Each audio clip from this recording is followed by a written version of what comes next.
అబ్బో జ్యోతి ఈ ముందటే నా పని కథ మళ్ళా కాపాడు. బుర్కా అమ్మాయ ఈ అమ్మాయిని చూస్తే నాకు మూడు ఆఫ్ అయిపోద్ది. నన్ను చూసి నీకు ఎందుకు కూడా బుర్కా వేసుకున్నా కాబట్టి నా బుర్కా అంటే నచ్చదు. ఎలర్జీ నాకు. నీకు ఎందుకు ఎలర్జీ? నేను బుర్కా అమ్మాయి, నువ్వు ఎలర్జీ అమ్మాయివా? నీకు బుర్కా గురించి నాకు సంబంధం నువ్వు అంటే నాకు తెలియదు. నీ పేరు తెలియదు. నేను నా స్నేహితులకు నేను వెయిట్ చేస్తున్నా. నేను నీ క్లాస్మేట్. నేను ఇప్పుడు బుర్కా వేసుకున్నాను, నువ్వు ఇప్పుడు తిరస్కరిస్తున్నావా? నాకు దేశభక్తి ఉంది. నాకున్న దేశభక్తి నీకుందా? నాకు ఉంది దేశభక్తి. ఈ భూమి మీద పుట్టానికి పుట్టుకతోనే నీ భూమి మీద.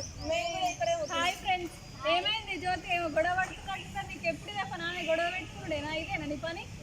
నాకు లేదంటే దేశభక్తి తనకు ఉందంట. నీకే ఎక్కువ ఉందా దేశభక్తి? నాకు కూడా ఉంది దేశభక్తి. నేను ఒకసారి తక్కువ నా చీల మెడలు వేసుకొని తెల్ల డ్రెస్ వేసుకొని చెప్తున్నా దేశం గురించి.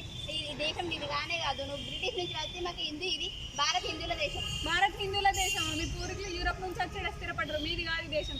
ఇక్కడ ఉంటున్నాం కాబట్టి భారతీయులందరికీ ఇక్కడ ఉండే హక్కు ఉంది. దేశభక్తి అనేది వేసుకునే దుస్తులు కాదు, మనసులో ఉండాలి. అట్లా అంటే బుర్కా వేసుకుంటే నా తప్పేముంది? మీరు అట్లా మాట్లాడు, నాకు నచ్చలేదు.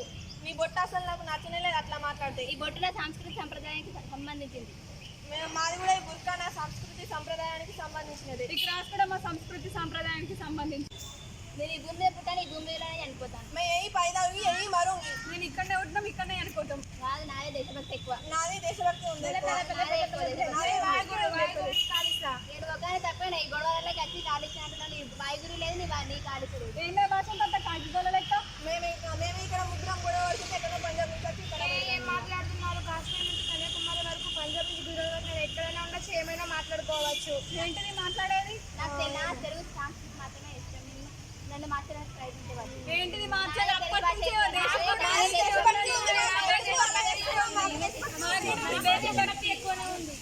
మీలో దేశభక్తి భావాలు ఉన్నాయి, కానీ ఇతరులను కించపరిచేలాగా ఉన్నాయి భావాలు ఉన్నాయి. అవి ఇతరులను కించపరిచే విధంగా ఉండకూడదు. మీరు దేశభక్తి కోసం పోటీ పడుతున్నారు, సరైన మార్గంలో లేరు. మీకు మార్గనిర్దేశం చేయడం ఉపాధ్యాయులుగా మా బాధ్యత. మీరు మతపరమైన గొడవలు పెడుతున్నారు. మీలో ఉన్న విభేదాలను తొలగించాలి. ఈ మేడం ఎప్పుడు కూడా మీలో ఉన్న సమాన దేశభక్తిని ఇప్పుడే చూపిస్తాను. భారత మాతాకి జై. వందే మాతరం. హిందుస్థాన్ కి జై. I love my India. బల ఇండియా. విద్యార్థులు ఎప్పుడు దేశానికి భవిష్యత్తు.